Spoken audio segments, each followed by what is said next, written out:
Good morning, good afternoon, and good evening, everyone, and welcome back to Sophie's Stories, the podcast bringing you original, handcrafted stories right into your ear holes. So, I'm so glad to see you again, and very, very happy to have you back if you are a returning watcher, listener. If you're new here, welcome in, come on in. I have been super ill for the last couple of weeks, and it was probably not a voice that you would necessarily want to listen to. So had to take a little break, and here I am back to tell you the next part of a story that we've been working on for a little while. So I'm super excited for that, and I really hope you enjoy part 3 of The Turn. We had been ushered urgently to the dining room, where the previously busy table was completely bare. My mind was foggy and my eyes constantly trapped in a glazed state wherever I looked. I stood beside John in complete silence as he gently tried to urge the policeman who welcomed us on arrival to call the local station and register the death. He was met with a stonewall as he was informed that the radio connection was down, and so were all of the phone lines. I looked at the policeman as he spoke to John, gently trying to comfort him without arousing too much attention from the rest of the group. His mask muffled his voice as he said, "I can't help you."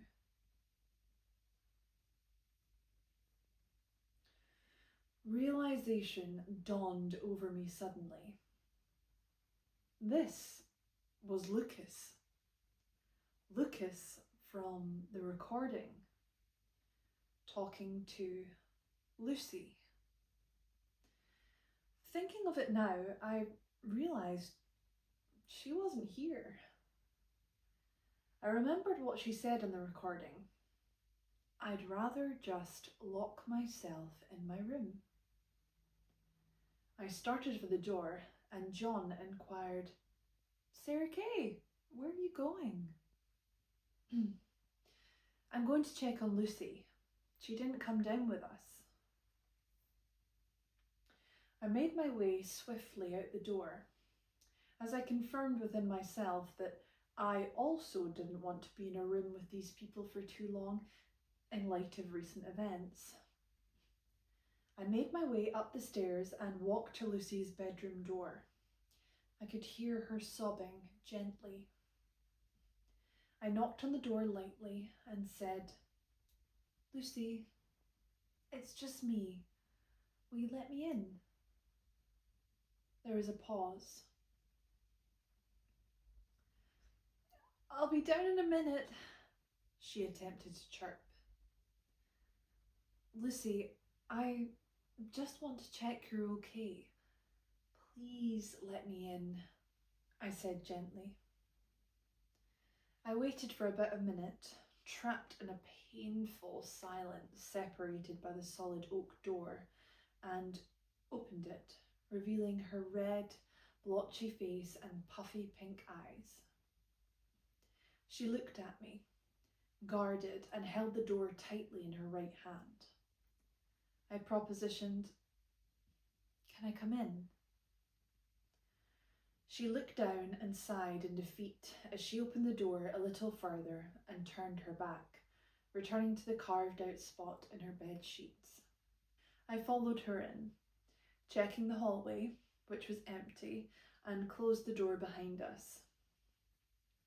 I looked over at Lucy, curled up on her bed, surrounded by what seemed like hundreds of used tissues, and witnessed the outward expression of her disposition. My instinct was to sit down beside her and place my hand on her leg to comfort her. So that's what I did. She was sobbing gently and sniffling as her head lay on her pillow. She was staring blankly at the closed door, unmoving, as she became the personification of sadness. I didn't know she and Tom were so close, Of course, it was horrible, worrying, and sad what happened to him, but whatever was bothering Lucy seemed to be bigger than that. Don't let my rationality mislead you. I'll be honest, I had no idea what was going on here, but I figured a good place to start was to comfort my friend.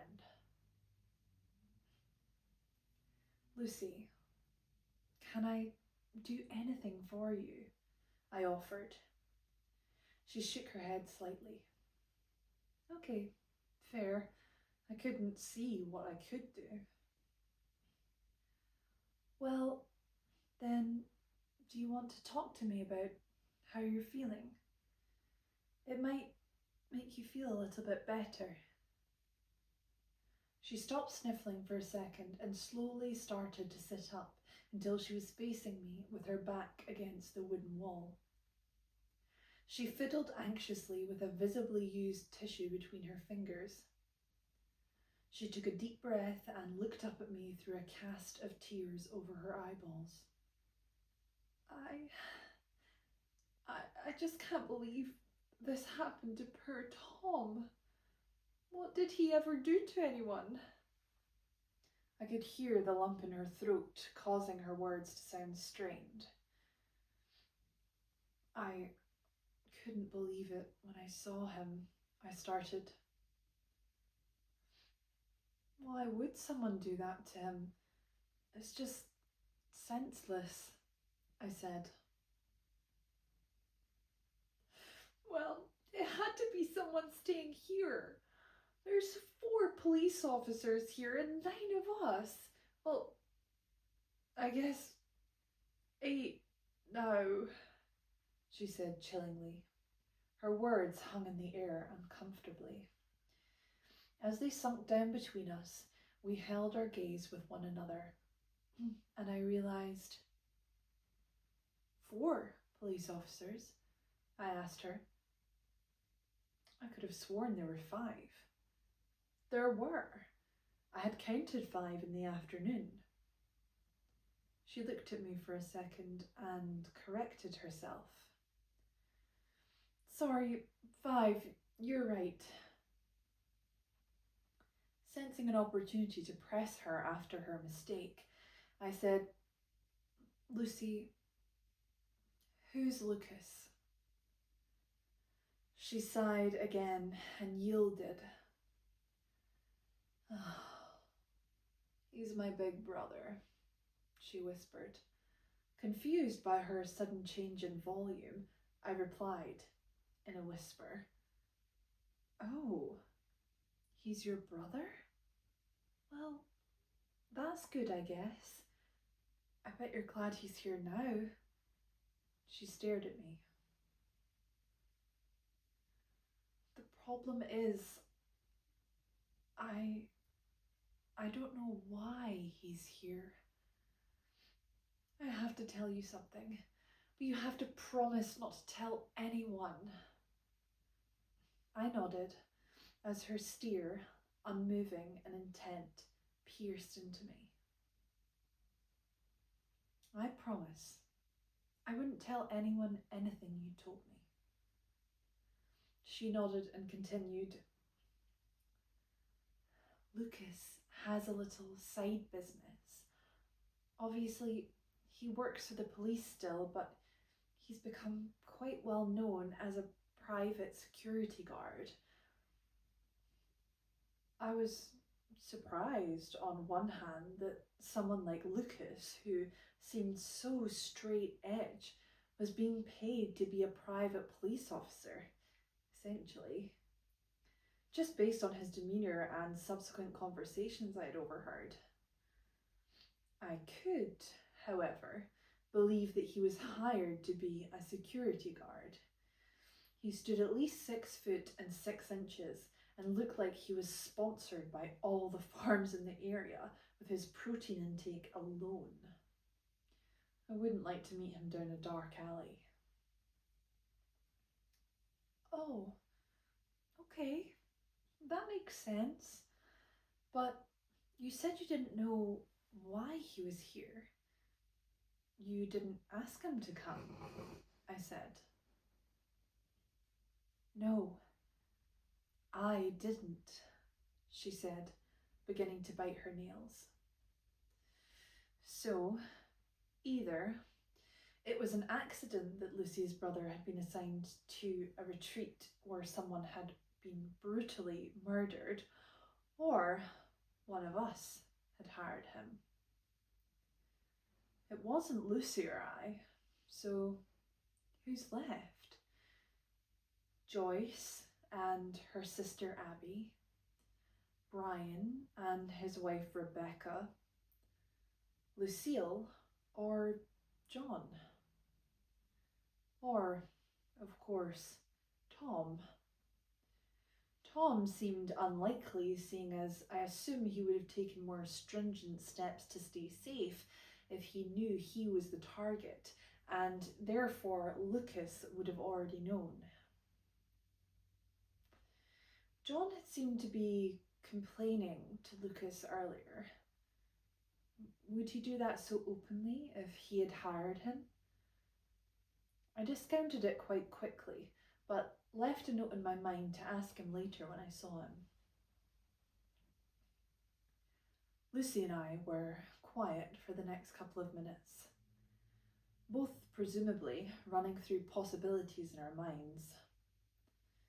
I remembered that everyone was still downstairs in the dining room and said, Lucy, everyone is downstairs.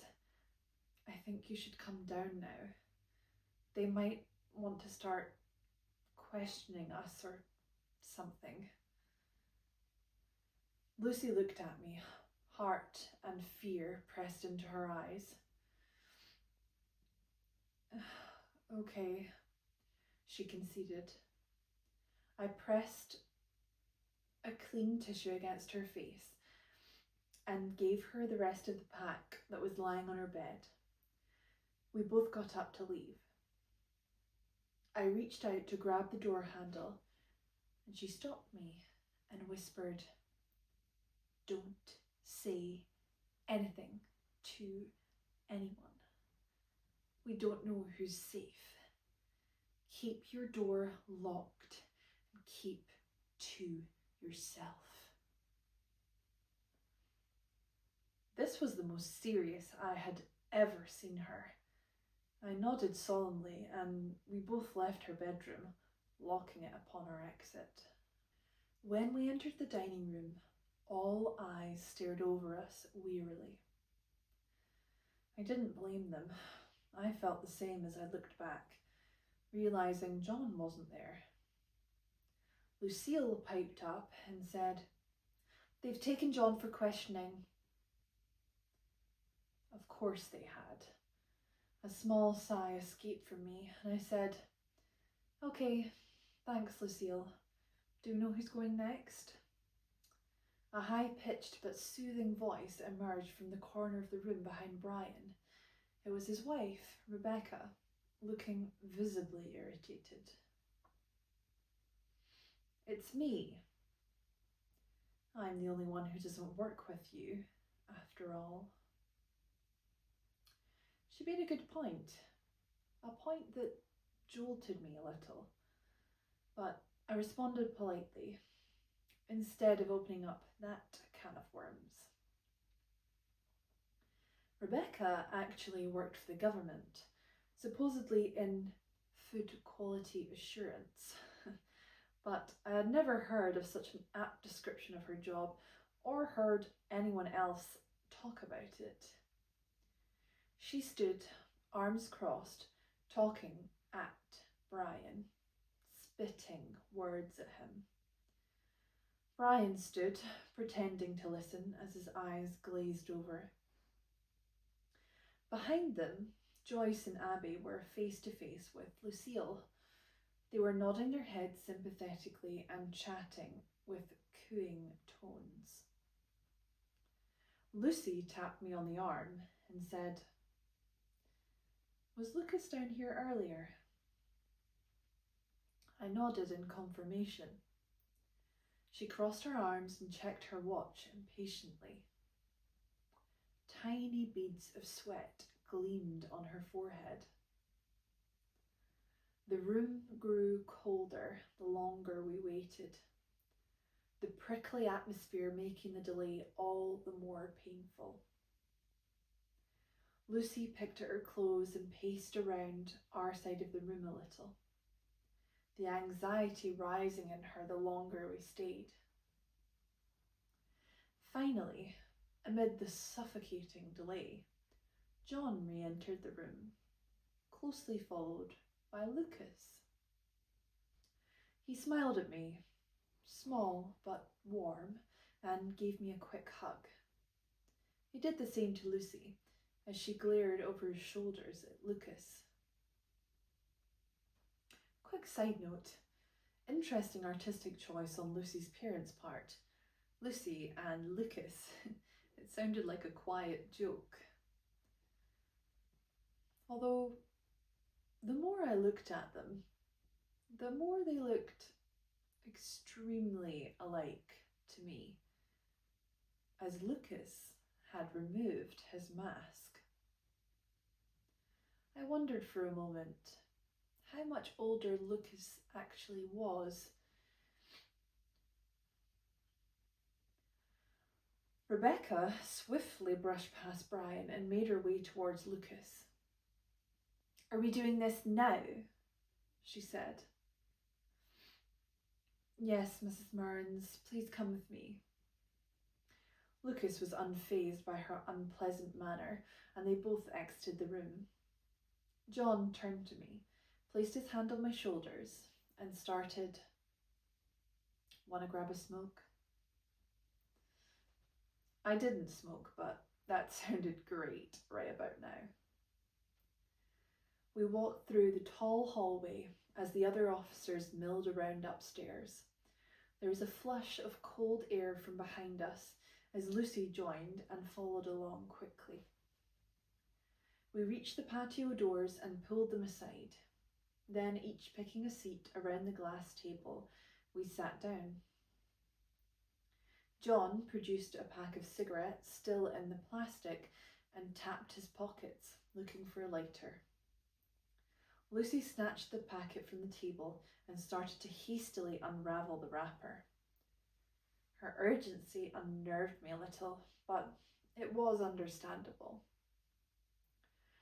As I observed this quiet moment to reflect, the painful realization hit me that we were here with Tom's killer, talking to them, existing in the same space. The thoughts crawled over my back, up my neck and into my mind as I began to feel true paranoia. Looking across the table at John and Lucy, I had hoped that all these years of being alive I hadn't produced an ability to choose a murderer as a friend. John sensed my suspicion. The man could read my mind. "Sarah Kay, I've got something to tell you," he said, lighting a cigarette he pried from Lucy's fingers.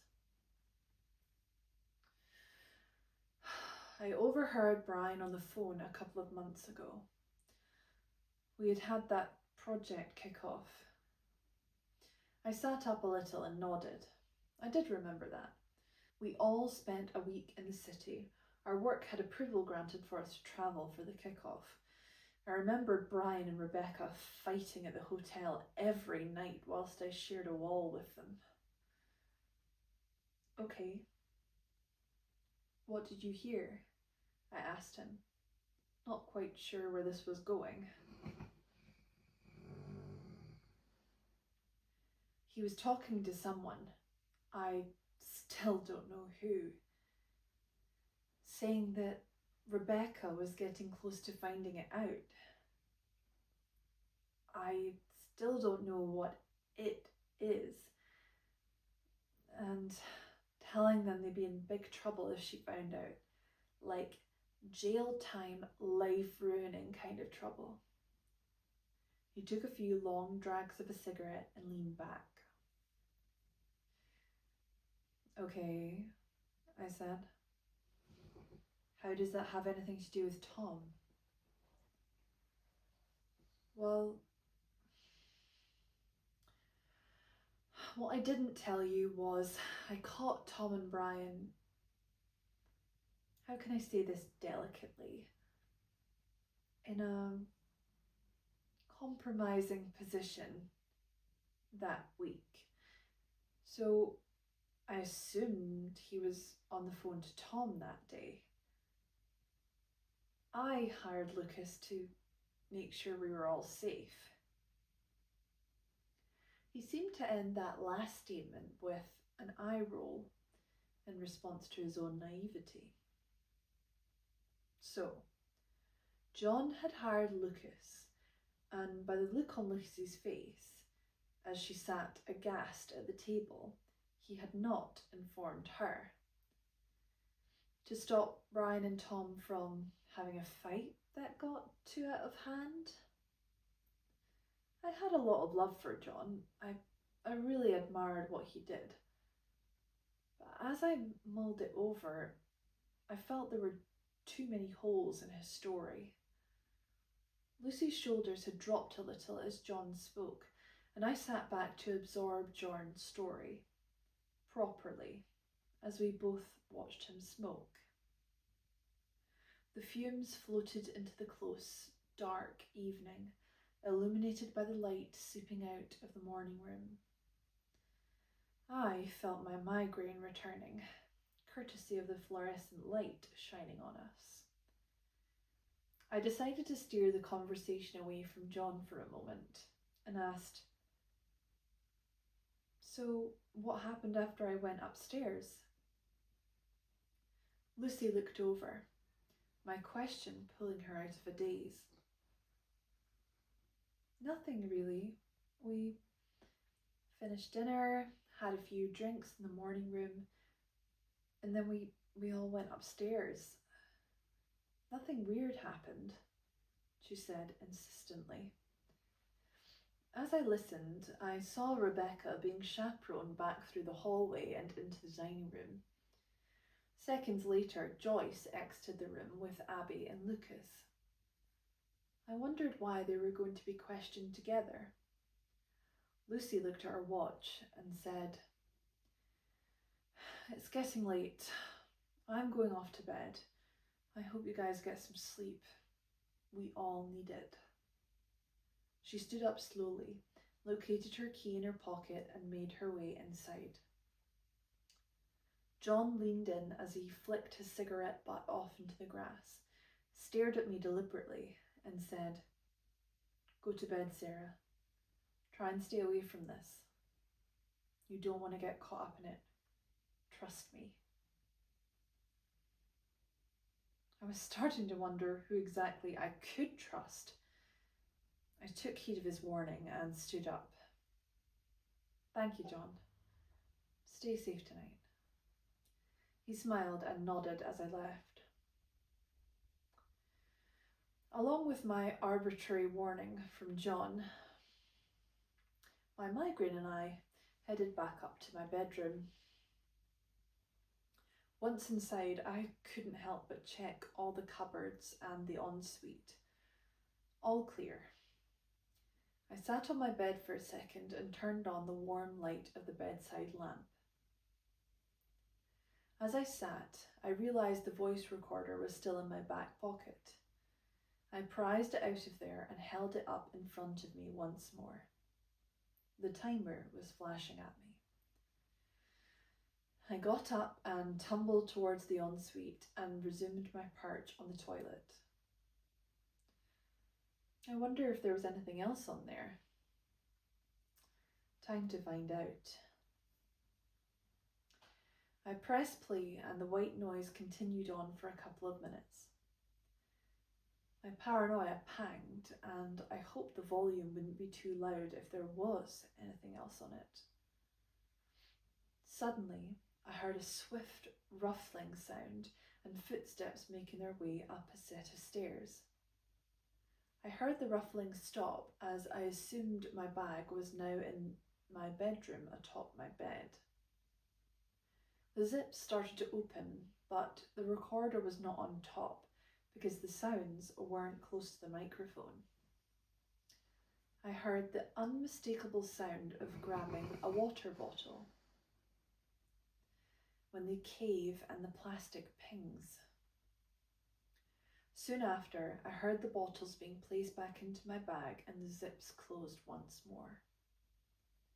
In the distance, a voice said, "Oh, Abby, is this your room?" a female voice asked.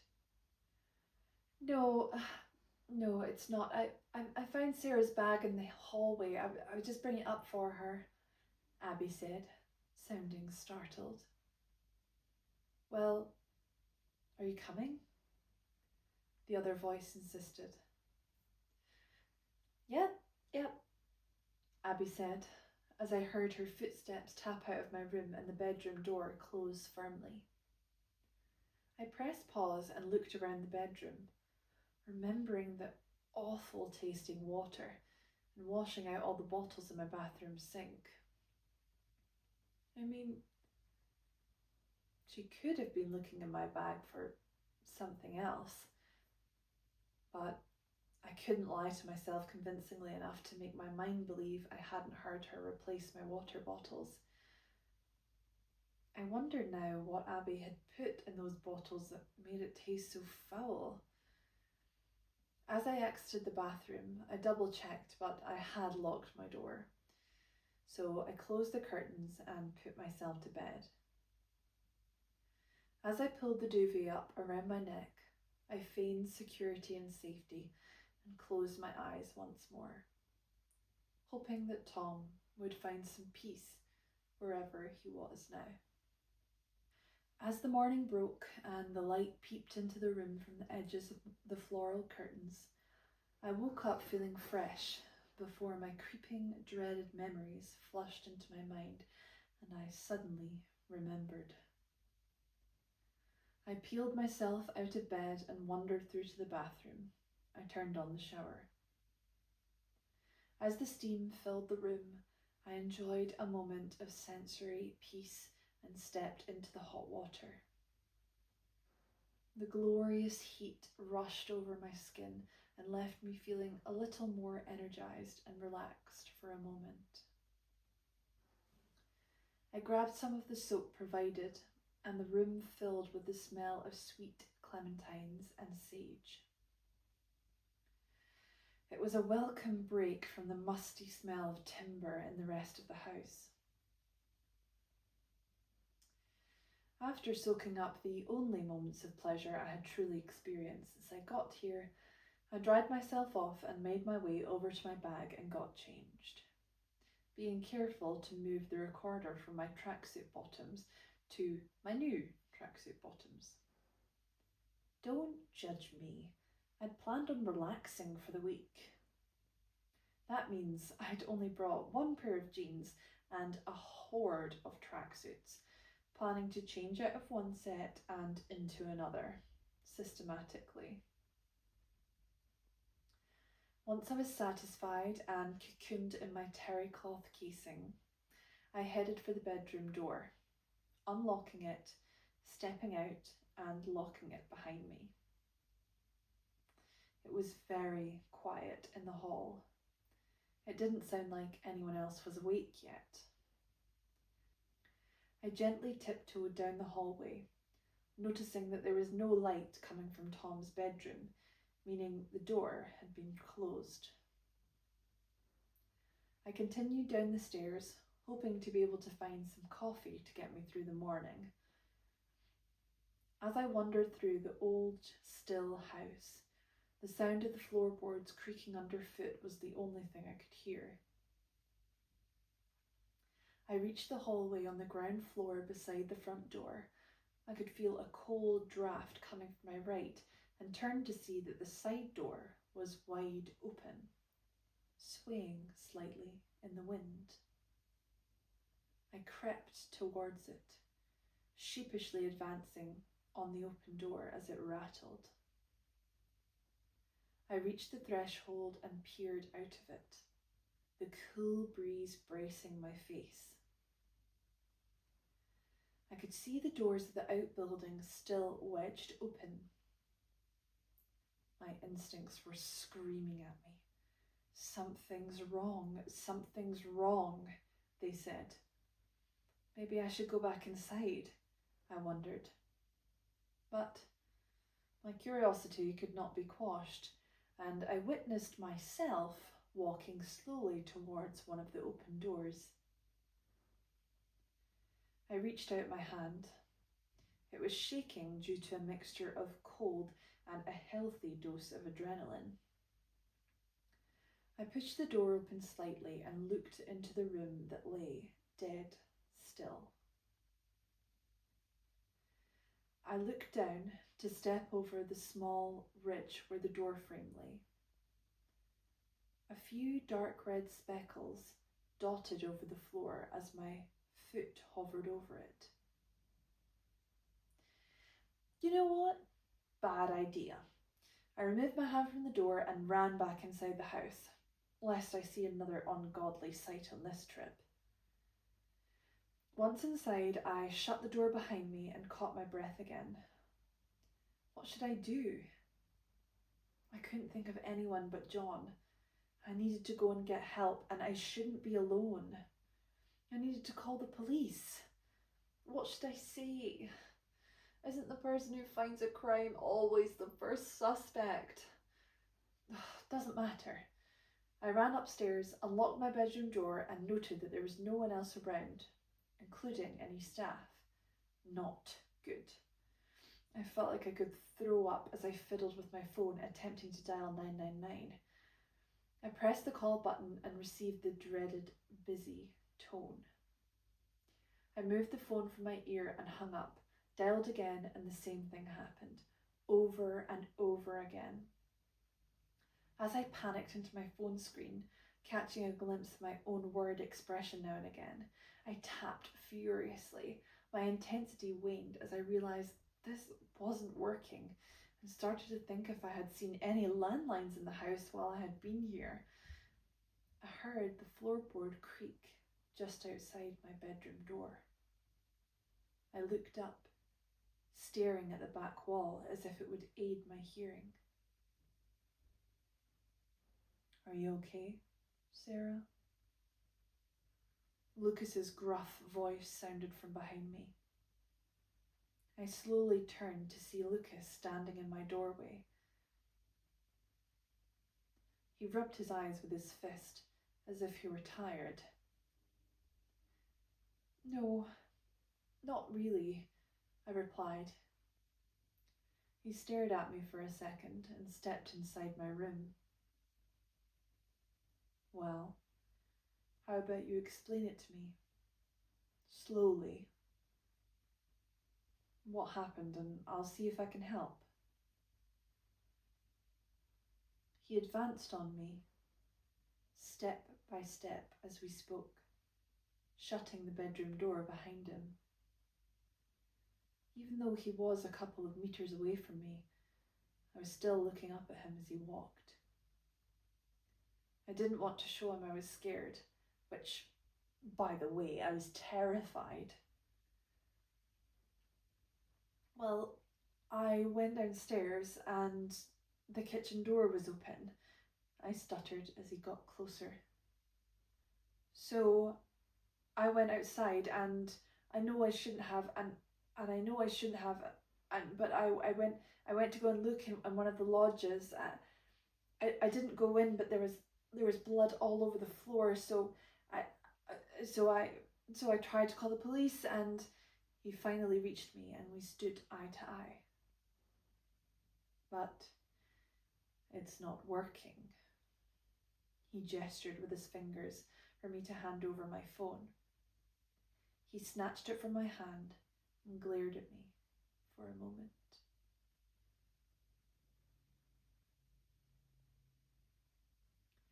He swiftly raised it above his head and started tapping on the screen.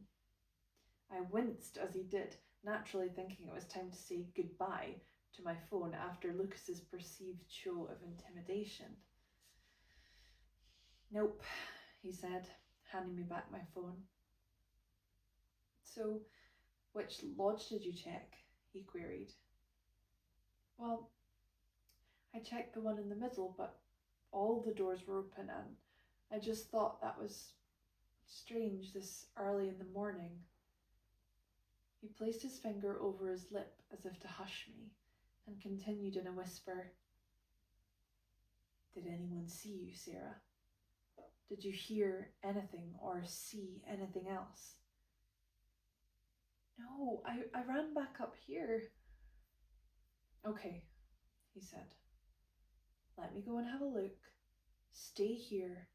Do not talk to anyone, and I'll be right back. He turned to leave, looking so pure in his matching pajama set as he shut the door. He smiled kindly and closed it softly.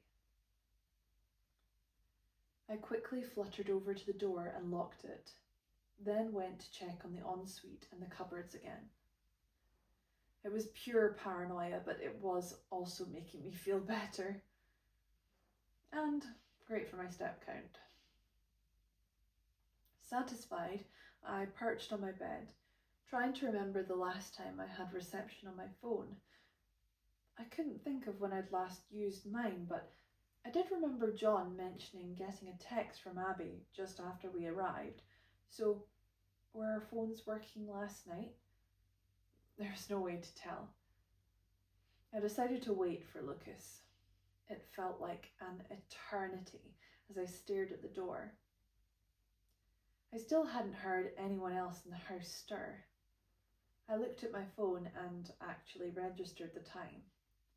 It was 6:34 a.m. My God.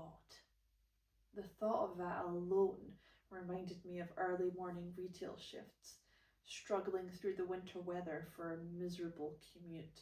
There were a lot of similarities between that experience and this. Cold, stressed, and complete with a sense of impending doom. About 10 minutes later, Lucas knocked on my door. At least, I hoped it was him. I unlocked it and he came in, sporting a particularly troubled look on his face. Still in his pyjamas, his ensemble now complete with a pair of heavy black military boots. As he walked in, he was completely silent and sat on the edge of my bed. To be honest, I've had much worse. He stared at the door blankly, mimicking my initial reaction to my discovery, although I could sense he had carried something much heavier back up with him. I waited for a couple of minutes to allow him to process whatever he had seen. I sat down next to him.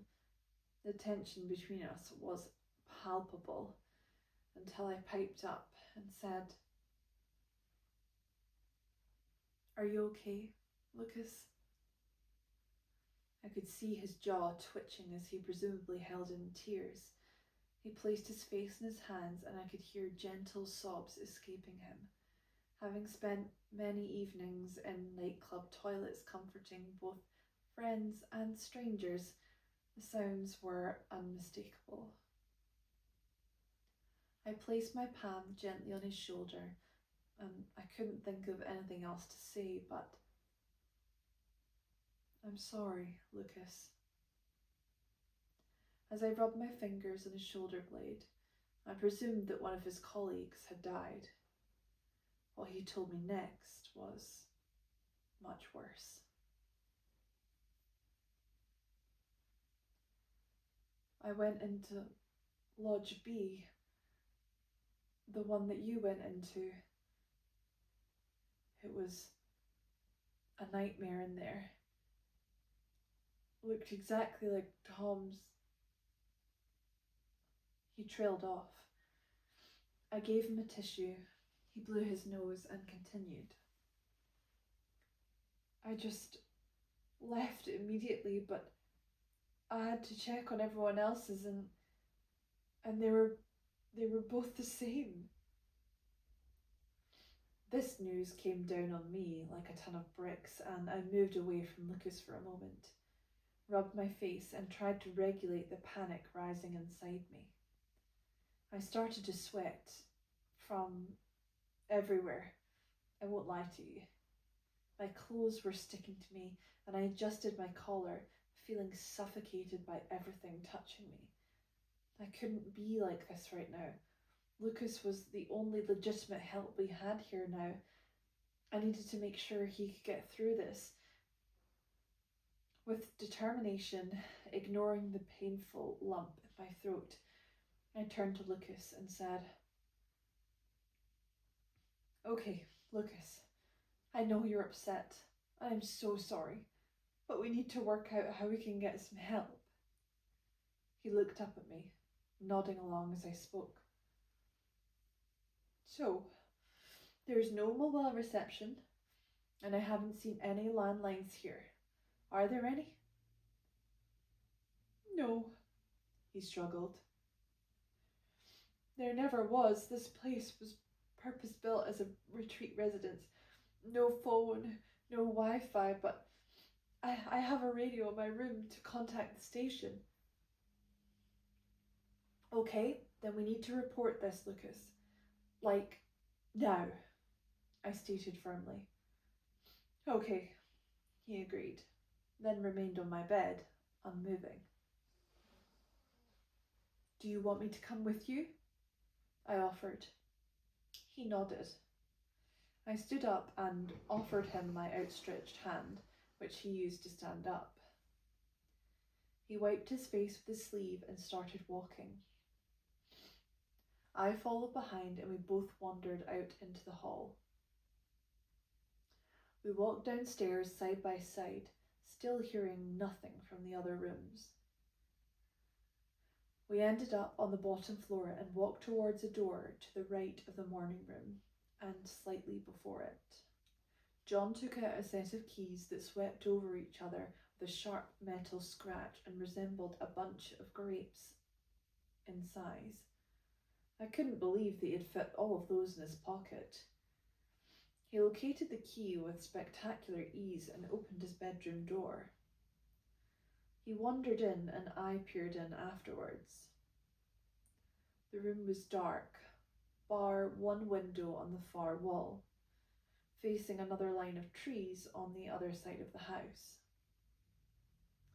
His bed was made, belongings tucked away into the storage on each wall, and every surface was absolutely immaculate. I stepped in and watched as he turned on the radio and adjusted the settings. The radio crackled in response. We listened to the machine beeping, waited nervously together as the speakers continued to pump out variations of sounds, until finally the white noise broke and a woman's voice emanated over the crackle, saying, "Good morning. Please state your rank and state of emergency." Lucas looked at me briefly and started. "Sergeant Coulson, plumber, state of emergency, level 1. She swiftly asked, "Has there been a loss of life? Which responses do you require?" "Yes, multiple losses of life. I require police backup," he confirmed. "How many losses, Sergeant Coulson?" He twitched his head back from the mouthpiece for a moment. 5. 1 civilian and 4 officers," he answered slowly. I watched his face as he spoke. He was openly questioning her inquiries. "We'll have backup with you as soon as possible, Sergeant Coulson. Please secure any other civilians and also secure the building," the female voice said. "Okay. How long will they be?" Lucas asked. The line returned to playing white noise. I felt a small, shining river of relief attempting to fill my body, constantly being deadened by the active paranoia rushing over me. Lucas dismissively dropped the mouthpiece back on his desk and sat back in the chair. His arm rested on his chin as he stared at the machine. His bicep flexed in what I can only assume was anger after being hung up on by the telephone operator. "What do we do now?" I ventured, hoping it wasn't too soon. "We'll do as she says. We'll all wait together until they come to help, and no one gets left alone, and we'll lock all the doors and I'll keep watch," he said, standing up and walking towards me with more determination this time. "So no investigating Sarah Kemper," he warned, and we both left his bedroom and watched him lock his door. "Come with me," he prompted, and I half jogged behind him with urgency. We climbed the stairs, and Lucas exercised no mercy as he systematically smashed the side of his closed fist against each bedroom door. Slowly they began to open one by one, and everyone emerged into the hallway. We were all corralled down the stairs and into the dining room. I entered the room second to last, before Lucas, and we all stood in silence. "What's going on?" Lucille asked, as Lucas shut the door behind us all. And I stood still, wondering how my life had suddenly become a manifestation of a brutal murder mystery. I guess we never really know who we know, I thought, as a shiver ran across my back and up the back of my neck. I turned around and saw John, Lucy, Brian, and Rebecca all standing behind me. And that is the end of The Turn Part 3. I hope you really enjoyed this part of the story. I'm really looking forward to giving you the final piece of the story, which is Part 4, which will be with you as soon as humanly possible. And I hope you have a lovely rest of your day, and I hope you stay curious. Bye.